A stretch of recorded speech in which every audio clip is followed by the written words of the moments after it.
Hello everyone, welcome back to CSE Core Concepts in my series of machine learning algorithms with implementation in RStudio. In this video, I am going to demonstrate the logistic regression problem.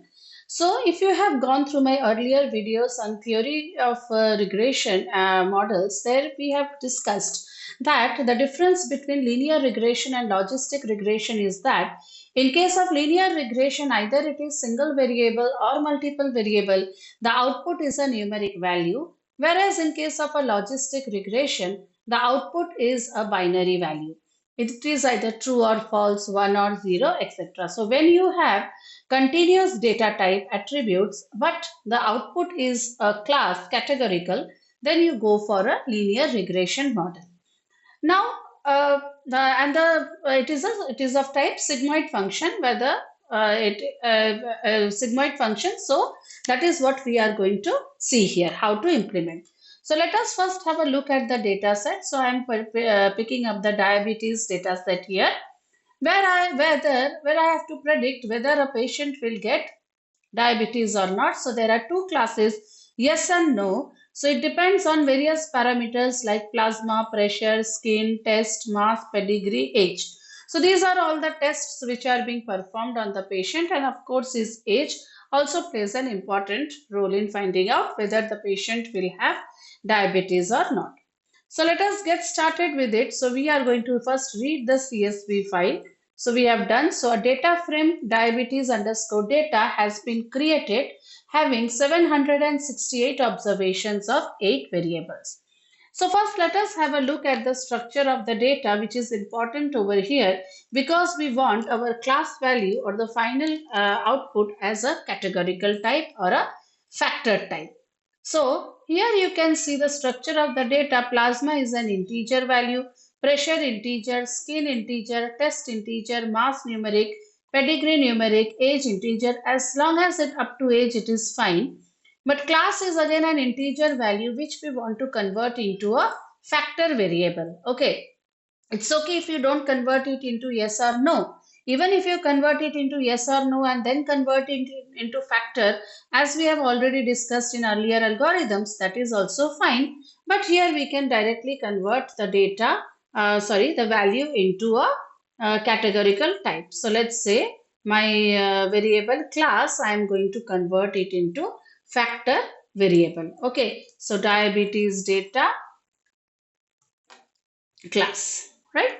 So this is how you can convert it into factor variable, and let us again have a look at the structure of the data. So now it is a factor variable of two types, of two levels, that is 0, 1. Okay, so this is how it can be created. Now let us partition our data. Okay, so because we have to create the model. So we have to create the model, and while creating the model, we have to train our model. So to train the model, the data which we have, we want to convert it into two parts, that is a training data and the testing data. So the sample we are dividing it into two parts of the whole diabetes data. And what type of ratio we can keep here, we have already discussed it, that the ratio you can keep like you can have to do a trial and error. So let me keep 80% as the training data and 20% as the testing data. Understood? So, and for the training data, which sample will go? The first partition will go. That is the part 1 for all the columns, right? So as this sample data is equals to 1, including all columns, and test data is equals to diabetes data SD equals to 2, 2 and this data. So let us have a look over here. Train data and test data, yes, it has been created. So let us create the model. So let me give a name to my model, that is diabetes model is equals to GLM. GLM is the function which will perform your logistic regression. Okay. So I want to predict the class whether he will get diabetes or not based on, let us consider first of all the parameters. Okay. So plasma, pressure, skin, then test, then mass, then pedigree plus age. Okay, and the data here is the train data. Okay, so let us create the model. Yeah, and we have to say the family here is binomial because there are only two classes. Okay, so binomial family, fine. And then we wish to see the summary of the model. Fine, let us first execute this. So the model is being created. So let us see the summary of the model. Diabetes model. Yeah, so we have already created the model here. So if you remember my earlier videos on my multiple regression with linear regression with multiple variables, there we have discussed that this p-values significantly tell us that which parameters are contributing significantly, right? So plasma. So this is plasma. The p-value is triple star, that is less than is 0%, 99.9% confidence interval. Pressure also has this 2 star. So that means it is like 1 minus 0.01. Okay, that is little less. Then for this skin and test, I think they are not contributing majorly because they do not have any stars. So that means it is 44. So 1 minus 44 if you perform, here it is like 1 minus 008. Understood? It is something like this, right? So if you are doing 1 minus 44, so it will give you like 56%, right? So not good confidence level. Then 1 minus 14. So if you are doing 1 minus 14, so you will get around 86% confidence interval. Not good at all. Here it is not very less because here you can say it is 92%, but yes, of course, it is less than 95%, right? Then here it is triple star. Yes, it is good. This one is 2 star, that because it is 7, so 93% confidence interval. And here it is also 99, not 99.9. Okay, so it is 99% confidence interval. So basically the parameters which are majorly contributing are your plasma, pressure, skin you may consider, then comes your mass, pedigree and age. So skin and test, they are not much contributing. Mass, pedigree and age are contributing maximum. Okay. So this is what the summary we are getting. So let us perform a prediction of this model. Okay, based on the training data. So how much my model has learned. So let's say predict. Okay, so the diabetes model will perform the prediction of the trained data. Okay, and type is equals to, we want a response here because here they will compute the probability. I hope you know some numeric value will be computed, right? So let's see the model. Yeah, so let us have a look at the model. Head diabetes underscore prediction underscore train. Let's see the model. Okay, so we are only able to see some of them, right? Because all we need not see here. Fine, but here what you can see here is that model 1. Now value 1 for the first row, let's say for example, say if you are only executing this much, you will get for all of them, right? So it is very difficult to find out. So that is why I have written this head. Okay. Now you see what are you getting? You are getting the value as 73%, 7%, 68%. Now how will you interpret? Because if it is a linear regression, you want a numeric value, this is acceptable. But here it is a logistic regression. You want the output as either 0 or 1. Okay, you cannot have 0.73 output. So what we will do here is that we are going to perform a if-else analysis. What we will do here is that we will say prediction 1, let's say prediction underscore train is equals to, we will perform an if-else of this data, that is diabetes underscore prediction underscore train, by saying that if the value is greater than 0.5, it will go to 0, otherwise it will become 1, otherwise it will become 0, right? Now you can again see your this values This is what the constraint we have done it, right? So if I want to see only the head,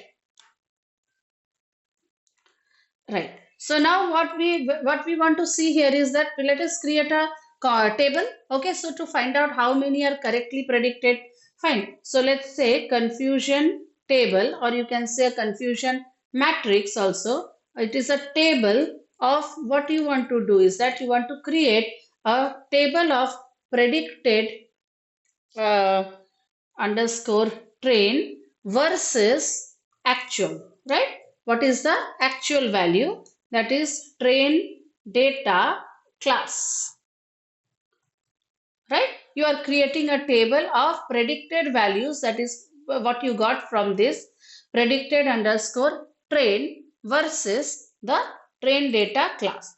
Let's see. So let us see the table.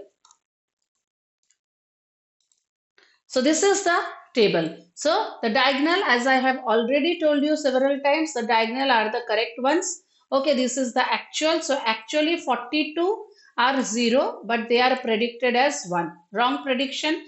Actually 90 are 1, but they are wrongly predicted as 0. But 357 and 122 are correctly predicted. So how will you find out the accuracy, or you can say the misclassification error? By computing the sum of the diagonal elements divided by the total number of elements. Okay, divided by sum of all the elements. Fine. So this is 21%, or you can just execute this much. You can get the accuracy, that is 78%, 78.6% accuracy you are getting. Fine.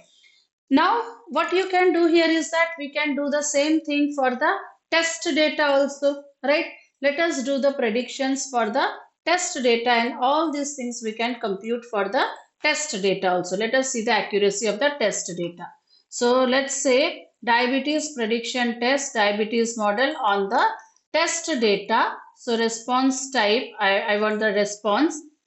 If I want to see, again you will see here also for test also the results what you will get is in the form of these decimals, but you want it in the form of what? You want it in the form of if else data, right? So either 0 or 1. So we have done this if else, and let's see the table created for the test data where we want it to be computed for prediction test versus the actual, that is the test data class, right? Just a minute. Table predicted is equals to prediction test. Okay, I might not have executed this. Okay, actual is equals to test data.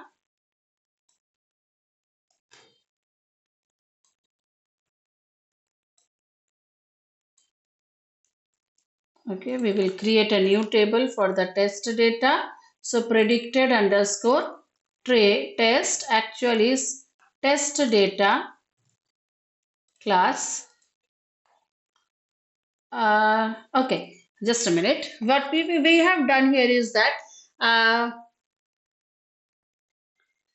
fine. So let us see. Let us create the table. It might be some typing mistake, I guess. Okay. So let us say confidence table 2 is equals to the function table I am calling. So what I want is predicted. So I want to predict it for whom? Let's say fine. Predicted is equals to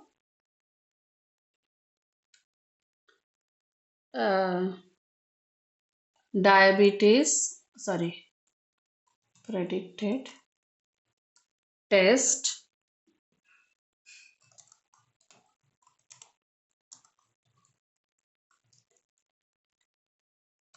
class.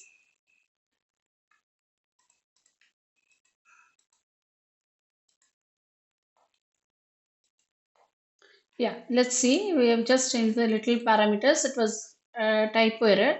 So let's see the diabetes model. Okay. So again, it will be converted into 0 and 1, and let's create the table. Yeah, so here 94 and 38 are correctly predicted and 8 and 27 are wrongly predicted. Okay, so if I want to find out the misclassification error,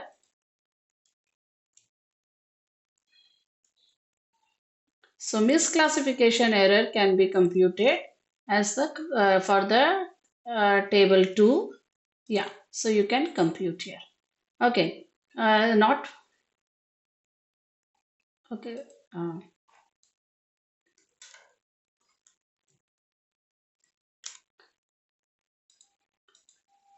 Fine. So this is the error, misclassification error. So you can see it is executing 79%.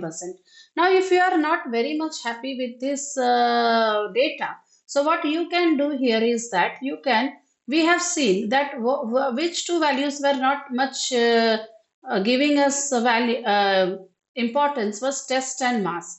So you can remove these two parameters here because the p value was very, very less, right? So you can always remove these two parameters and again you can recreate your model. Okay, so we have seen that the plasma pressure was giving good, but skin and test was not very good. Okay, the p values were very, very small. So again you can create the model over here, understood, and then you can always execute the data.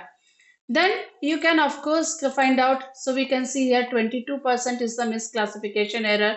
So it is not giving very good results. So you can even play with your training and testing data also, right? So you can see here what is the accuracy you are getting. So 77% accuracy, and even you can change the ratio of the training and testing data. So I hope you understood these parameters and how the logistic regression works and how we can get the the output in the form of classes. So don't forget to like, share and subscribe to CSE Core Concepts. Thank you.